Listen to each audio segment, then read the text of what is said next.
Hi guys! So this morning I thought I would try and record the process of me doing a Bible journaling entry. And last night I was hanging out with my girls on FaceTime and this verse came up. So Lamentations chapter 3 verse 23. And it is, "They are new every morning.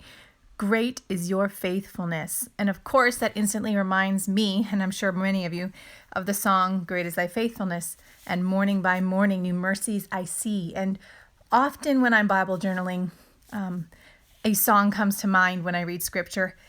And so what I like to do is put the song lyrics next to it so that I can remind myself how to sing those words.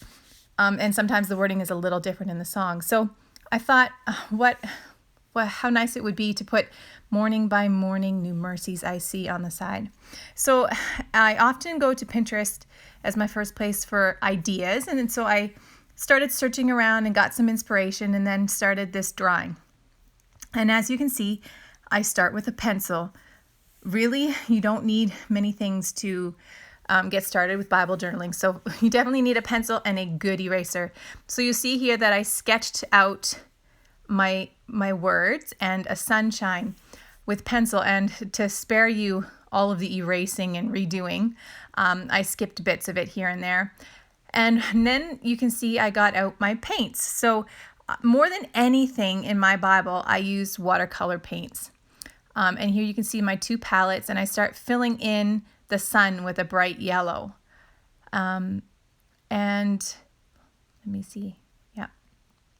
I actually open up the second palette, as you'll see in a minute, to get a bit of a deeper yellow on the tips of the rays and on parts of the sun.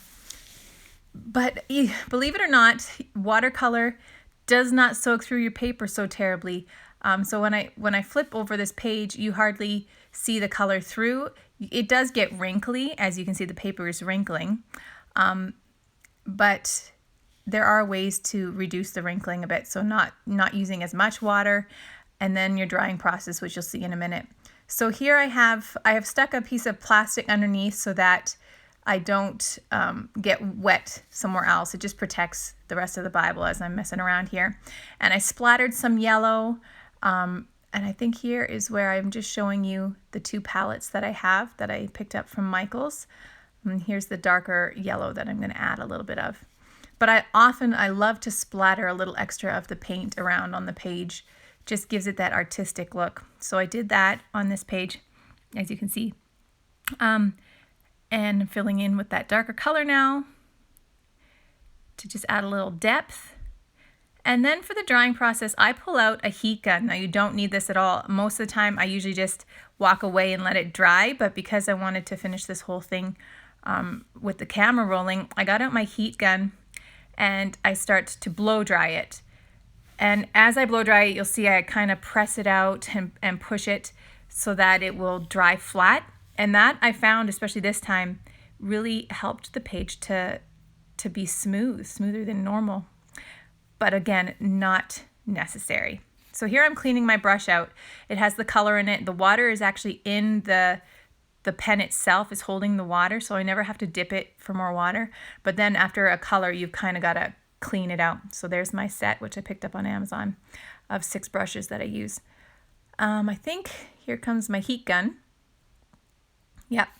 And you'll see I'm going to press it out to try and flatten it as I heat it up. Really worked really nice. I'm happy with how this page turned out. So once it's heated, it's dry, completely dry, I start to go back in with the pen, and look at this. I tried erasing the pencil line and made a giant smudge. So I happen to have a little fancy eraser for making mistakes like that, because you can't erase this pen. But this is like a little filing, like a little sandpaper block almost, and so it sands off the top layer of the paper and gets most of my boo-boo out there, enough so that it doesn't bother me. So I clean that up, and then this is kind of where the magic happens. As you draw over all of the lines, you see the verse come to life, or the phrase come to life. And I'm using an 03 tipped pen, I do believe. You can get many different size tips. I tend to grab my 03 the most. I think I did the sun rays with the 05, but the letters I'm doing with an 03. So it's fairly thin. And I just go over each of those letters fairly slowly. Now, note that my video is actually in times 2 the speed, so I'm running it twice as fast as my hands are actually moving. So I'm going quite slow in trying to get my lines perfect and smooth, just because I'm kind of a perfectionist. I actually, if I could have, would have sped this up even more, because it's still a little slow to watch at times 2 the speed. But it's kind of fun to see the verse come to life here. So morning by morning, new mercies I see. I just love that. And funny because, of course, I started singing the song as I'm working on it. And then while I was doing something else, I hear my oldest son whistling the same tune. So it just kind of spread through the house this morning, the words of that song and of this scripture. So you can see I've mixed my fonts. So I have some just straight printing and then some handwriting. And then with this, the word mercies, you can see I thickened the front line of each of the letters. And I'm going to go back in there in a minute and fill them in with little strokes, little lines, as soon as I finish up the bottom here.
I think what's next is, yes, I'm going to pull out my tab punch.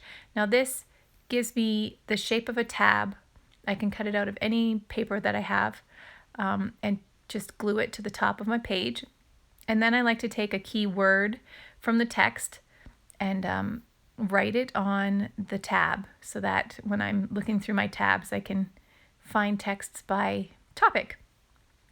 So I actually pull out my stickers and look for a sticker that says Mercies, but I couldn't find one. You'll see I'll look for a bit and then I'm going to give up and go ahead and handwrite the word Mercies on that tab. Yeah, you'll see I just gave up. Here goes, Mercies. And then I'm going to look through then I'm going to get out my date stamp. So I have a date stamp. I like to put the date of when I do a journal entry, just as kind of for keepsake purposes. And I can see year by year the different things that I like to do in my Bible journaling process. So it's kind of cool. So it's just a date stamp and I use a little ink and stamp it on there. And unfortunately I inked up a little too much. So now I have this little spot to cover up. So I look through my stickers again and finally settle on a little heart. And then I use a second heart to balance it out.